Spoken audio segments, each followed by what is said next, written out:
So if you're a golfer who, like me, used to really struggle with 3-wood from the ground, well, today's video is absolutely what you need. I'm going to show you how a bit of advice that probably 99.9% of golfers work on is absolutely killing your ability to hit this club particularly well from the ground, but it'll also work with every other club. So I think we've all been there, haven't we? We've hit that perfect tee shot, perfect lie, got 3-wood in our hands, you know, that fantasy of hitting that great 3-wood onto the green, and then we stand up and just cold top it, and it goes absolutely nowhere. And the first bit of advice you tend to get from that is you lift it up. So you need to stay down on this next one. And certainly when people are videoing golf swings, they'll tend to see the head stays nice and level in the backswing. And as they come into the ball, they maybe lift up a little bit, maybe down the line. They seem to move a little closer to the golf ball, early extend, which gives that. But then the problem is they get told they need to stay down. And when they hit that next shot, it's even worse. And then again, you'll get told that you lifted up, but you'll be adamant you didn't. And again, when golfers are videoing themselves, what we'll tend to see is when golfers are trying to stay down on the shot, we tend to see the arms start to buckle as they come into impact. So the width of the swing's getting narrower, and obviously they skim the top of the ball. We see a bit of chicken wing on the way through. So I think golfers need to understand that we don't want to keep our head dead level in the golf swing. I've watched a couple of tour players talk about this lately, and the video they show, they actually don't do what they talk about. So I think it is important that in the golf swing, as we're coming into impact, our lead side is moving up. Okay?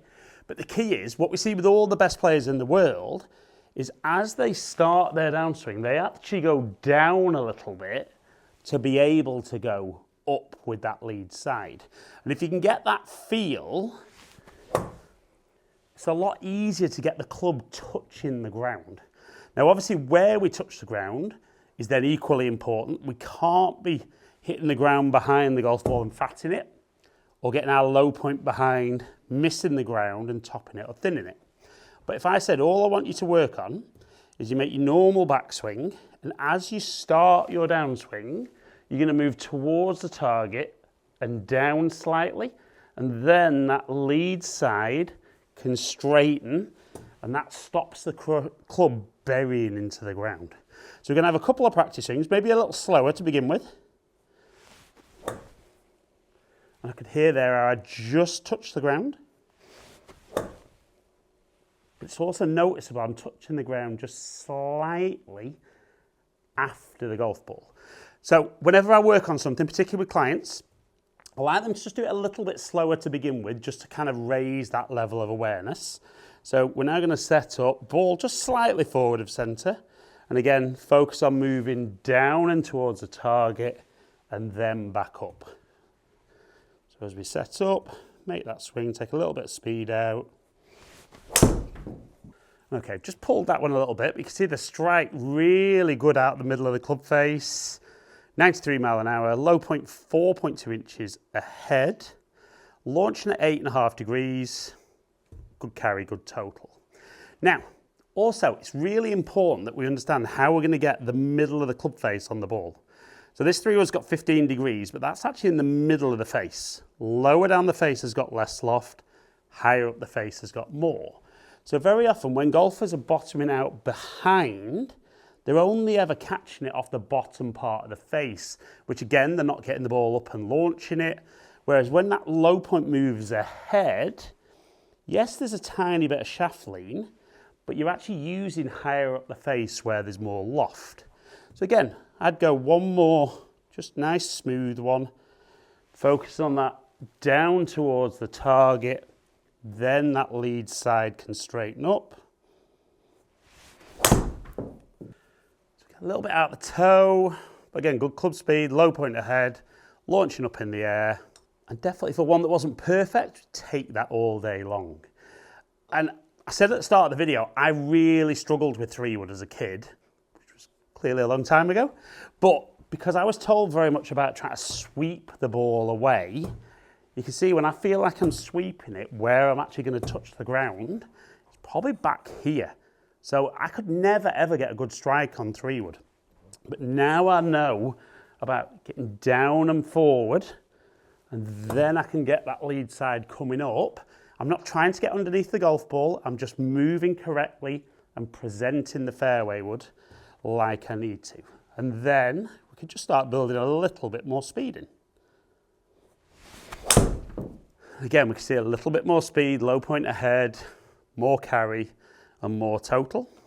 And I think it's important for golfers to understand that we won't hit every club dead straight. And when we're making a movement, if we start seeing a pattern like I'm seeing there, instead of aiming dead straight and square, which again is another mistake I think golfers make, I would then just aim a little bit further right, focus on making a good movement. And it definitely felt just a smidge lower on the face, and we can see that on TrackMan. But love that again for one that's not a perfect 3-wood from the ground. But honestly, if I could click my fingers and make every golfer in the world forget about staying down, keeping down on the golf shot, it's amazing how much better golfers would strike it. But we can't be staying dead level throughout the swing and then that lead side straightening up, because I don't hit the ground at all. So best I'm going to do is hit the top of the golf ball.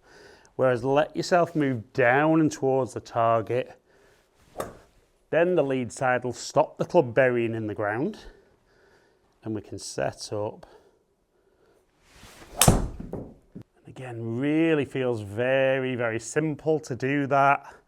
Middle of the club face, great delivery and fantastic distance.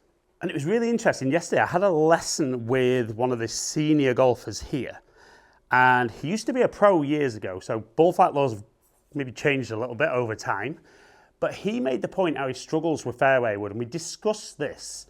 And the first thing he said when he made some practice swings was he said, that's weird, I definitely touched the ground a lot more than I would have ever done with a fairway wood. And he actually said that really makes sense now, because when I watch the top players in the world with fairway woods, even 3-wood, I see them take a divot. He said, now I was always told never to take a divot with a wood. But like we explained, as long as that low point is ahead of the golf ball and in the ground, we're going to get ball and then ground contact. We're going to use the loft of the club. The length of the shaft's going to generate the speed for us. And if we can just set up, focus on what we need to do, just might start hitting the best 3-woods of your life from the ground. But as the added bonus, like I said at the start, this works with every single club in the bag.